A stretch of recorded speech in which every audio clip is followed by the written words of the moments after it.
అధికారం కోల్పోయిన నిర్వేదం, మరోపక్క జిల్లాల నేతల పెత్తనం. ఇదే ఇప్పుడు వైసీపీ నేతల్లో ఉన్న అసహనం. చివరికి జిల్లాకు పార్టీ నియమించిన ఇన్ఛార్జ్ తీరుపై తీవ్ర ఆగ్రహం. నువ్వు ఎవరు చెప్పడానికి అంటూ బహిరంగ వ్యాఖ్యలు. ఇదే ఇప్పుడు వైసీపీలో హాట్ టాపిక్ గా మారింది. ఉత్తరాంధ్రకు చెందిన నేతల్లో బొత్స సత్యనారాయణ, ధర్మాన ప్రసాదరావు సీనియర్ నేతలు. ఈ ఇద్దరు కాంగ్రెస్ పార్టీ నుంచి సహచరులు. ఈ ఇద్దరు నాటి వైఎస్ రాజశేఖర రెడ్డికి అత్యంత సన్నిహితులు. బొత్స పిసిసి అధ్యక్షుడిగా, ధర్మాన రెవెన్యూ మంత్రిగా చక్రం తిప్పారు. ఇప్పుడు ఈ ఇద్దరి మధ్య ఆధిపత్య పోరు చాప కింద నీరు చందాన తారాస్థాయికి చేరుకుందట. ధర్మాన ప్రసాదరావు క్యాంపు కార్యాలయంలో ఆయన కొడుకు చేసిన వ్యాఖ్యలు ఇప్పుడు దుమారం లేపుతోన్న వైనంపై HMTV off the record. Srikakulam జిల్లా వైసీపీ బాధ్యతలను ప్రస్తుతం వైసీపీ సీనియర్ నేత, మాజీ మంత్రి, ఎమ్మెల్సీ బొత్స సత్యనారాయణ చూస్తున్నారు. జిల్లాలో జరుగుతున్న ప్రతి విషయాన్ని పార్టీ పెద్దలకు బొత్స రిపోర్ట్ చేస్తున్నారు. ఇదే ఇప్పుడు జిల్లాలోని ఆ పార్టీ సీనియర్ నేతలకు ఏమాత్రం రుచించటం లేదట. అంతేకాదు బహిరంగంగానే తమ అసహనం వ్యక్తం చేస్తున్నారట.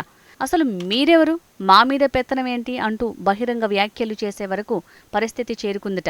తాజాగా మాజీ మంత్రి ధర్మాన ప్రసాదరావు కుమారుడు ధర్మాన రామ్ మనోహర్ నాయుడు చేసిన వ్యాఖ్యలు వైసీపీలో ఆధిపత్య పోరును బయటపెట్టాయి. పక్క జిల్లా నేతల సలహాలు మాకు అనవసరం, ముందు అక్కడే ఓ పెద్ద లోపం ఉంది, దాన్ని చూసుకోమనండి అంటూ రామ్ మనోహర్ నాయుడు అలియాస్ చిన్ని చేసిన విమర్శలు ఇప్పుడు రీసౌండ్ చేస్తున్నాయి.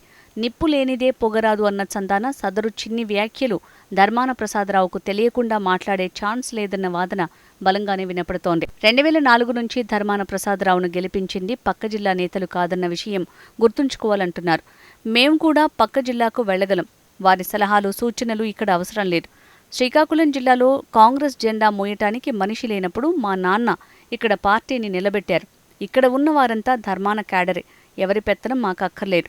నా తలను నేనే దువ్వుకుంటే పాపిడి తిన్నగా వస్తుంది, పక్కోడు దువ్వితే వంకర టింకర పోతుంది అంటూ ధర్మాన చిన్ని ఘాటు వ్యాఖ్యలు జిల్లా వ్యాప్తంగా వైరల్ అవుతున్నాయి. ఈ నెల 31న పార్టీ కార్యాలయం టౌన్ హాల్లోకి మారుతున్న సందర్భంగా కార్యక్రమాన్ని విజయవంతం చేయాలని పిలుపునివ్వటం కోసం ధర్మాన బంగ్లాలో క్యాడర్తో చిన్ని సమావేశం నిర్వహించారు. ఈ సందర్భంగా ఆయన చేసిన ఈ వ్యాఖ్యలు చర్చనీయాంశమయ్యాయి. అయితే చిన్ని చేసిన ఈ వ్యాఖ్యలు పరోక్షంగా బొత్స సత్యనారాయణను ఉద్దేశించినవేనన్న అభిప్రాయం రాజకీయ విమర్శకుల్లో వ్యక్తమవుతోంది. అయితే ఇప్పుడెందుకు అలా మాట్లాడాల్సి వచ్చింది అన్న సందేహం కూడా లేకపోలేదు. చిన్ని ఇలా మాట్లాడిన సమయంలో ఆయన తండ్రి ప్రసాదరావు విజయవాడలో బీసీల సమావేశానికి హాజరయ్యారు. చిన్ని చేసిన వ్యాఖ్యలపై బొత్స అభిమానులు, కాపు సామాజిక వర్గం నేతలు అగ్గిమీద గుగ్గిలమవుతున్నారు. పార్టీ పెద్దలు చెప్తేనే శ్రీకాకుళం జిల్లాకు బొత్స వస్తున్నారని, అంతే తప్ప ఆయనకు రావాల్సిన అవసరం లేదని ఆయన అనుచరులు స్పష్టం చేస్తున్నారు.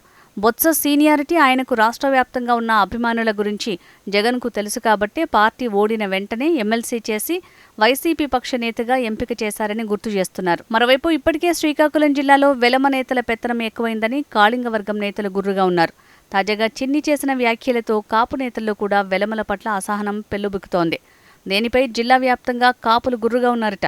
ఈ నెల 31న ధర్మాన ప్రసాదరావు ఆధ్వర్యంలో చేపట్టిన పార్టీ సమావేశానికి దూరంగా ఉండాలని కూడా నిర్ణయం తీసుకున్నారట. దీనిపై పార్టీ పెద్దలకు ఫిర్యాదు చేయాలని, ధర్మాన చిన్నిపై చర్యలు తీసుకోవాలని డిమాండ్ చేస్తున్నారు బొత్స అనుచరులు. పక్క జిల్లా నేతల సలహాలు, సూచనలు మాకు అవసరం లేదంటున్న ధర్మాన గతంలో పక్క జిల్లా నేతలతో ఎందుకు మంతనాలు జరిపారో చెప్పాలని కూడా సవాల్ చేస్తున్నారు.